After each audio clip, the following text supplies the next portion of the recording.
I want to talk a little bit about interview questions and go over the three probably most difficult interview questions that are encountered. We recently just had a candidate who was eliminated from the process because they answered a question in the wrong way. The candidate probably was a good fit, but just didn't handle the question very well. So let's go over these. I want to make sure that if you've worked hard to get to this point where where you have an interview, there's no reason to not secure the job because you didn't practice the interview question. So this should help you, give you a little bit of forewarning into what to expect. All right, so here's one that people struggle with.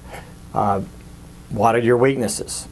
Or what is your greatest weakness? Or something along those lines where they ask you about your weaknesses. So here's what you have to think about. So your weakness actually may be a strength if it's positioned the right way. So let's say you're a person who is very direct with other people. You speak what's on your mind. You don't cushion things. You don't smooth things over. You just, whatever's on your mind, you say it. So there's some positives to that, right? In that other people know where you stand. There's no guessing as to what your opinion is on a certain issue. Those are the positives. There's some negatives too, in that if you're really just abrupt and not considerate at all to other people, then obviously that could be a negative. So if you're asked that question, I think you let the person know that you understand who you are and you also understand how to manage yourself. So you could say something along this line: hey, my greatest weakness is that I'm a very direct person.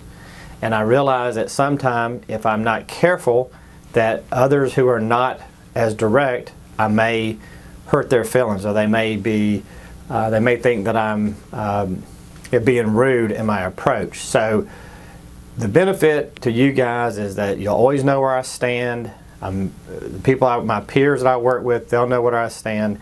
And I'm a confident person, and that's why I'm so direct.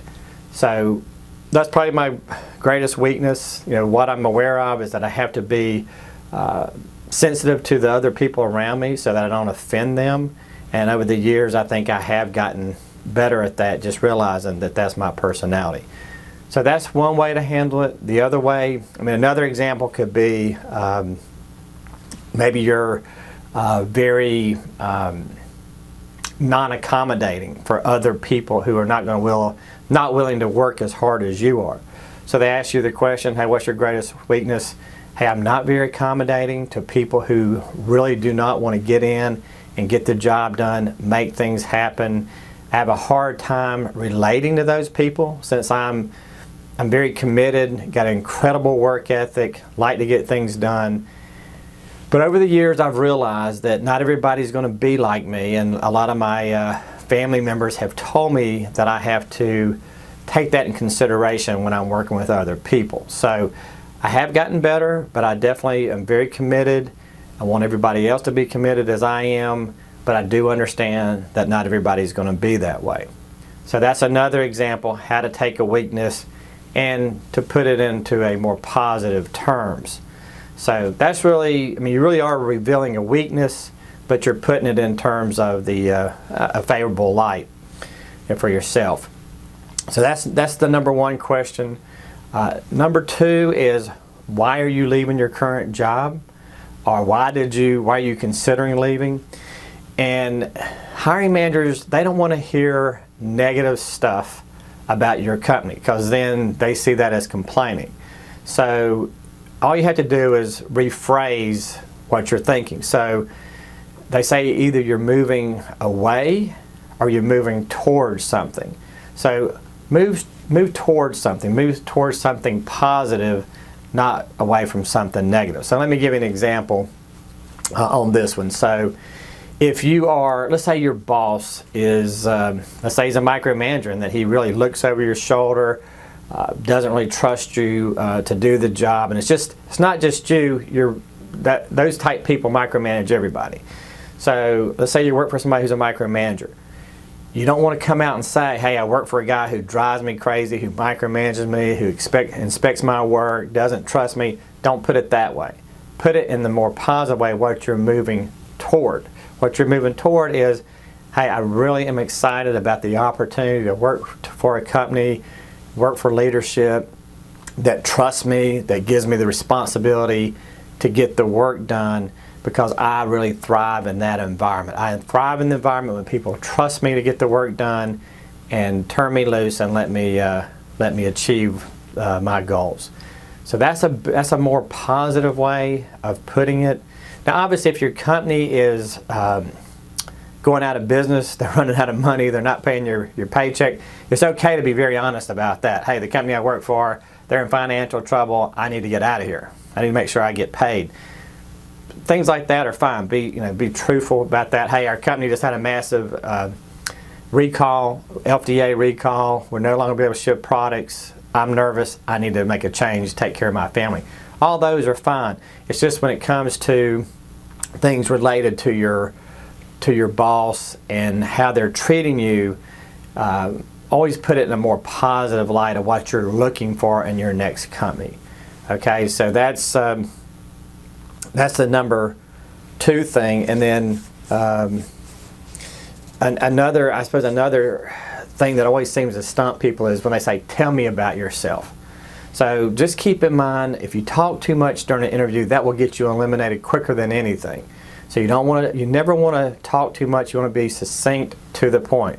So tell me about yourself is not about, hey, tell me about where you grew up and who are your friends and what kind of sports you played. That's not it. Tell me about yourself. They want to know how your personality will help them be successful in the job that you're joining them with. So you got to relate it to what you guys have been talking about. So tell me about yourself. You might do something, let's say you have an incredible work ethic and desire to be successful. You could do something like this. Hey, I was the first person in my family to go to college. I was given the opportunity. My parents didn't have a whole lot of money, but they got some money, and I worked, and I put myself through college with some of their help, and I really felt obligated to them. I wasn't going to let them down. They trusted in me. They sacrificed for me, and when people do that, when people believe in me, I'm just not going to let them down. So I worked while I was in college. I studied like crazy. I graduated with honors, and when I got out of school, then I wanted to make sure I took care of my parents. I fought to get the best job I could. I always do a good job. The first job out of school, I got 2 promotions within the first 4 years, and that's just who I am. I'm a fighter. I always want to move up. I'm very driven. I'll do whatever I can to be successful. Then let me ask you this. Did I answer your question? Is that what you wanted to know about me, or is there more that you would like to know? So always ask that question. Hey, did I answer your question before you go too far? Because I could have kept on going for 30 minutes about myself. Don't do that. Keep it succinct. Ask them, check with them. Hey, am I answering your question? Do you have enough information? Do you need more from me? That's how you answer that question. So anyway, hey, I hope this helps. Make sure you kind of review these types of questions before you go into an interview. Be prepared. Know what you're going to say. Then that way, when they ask you the questions, you'll be ready.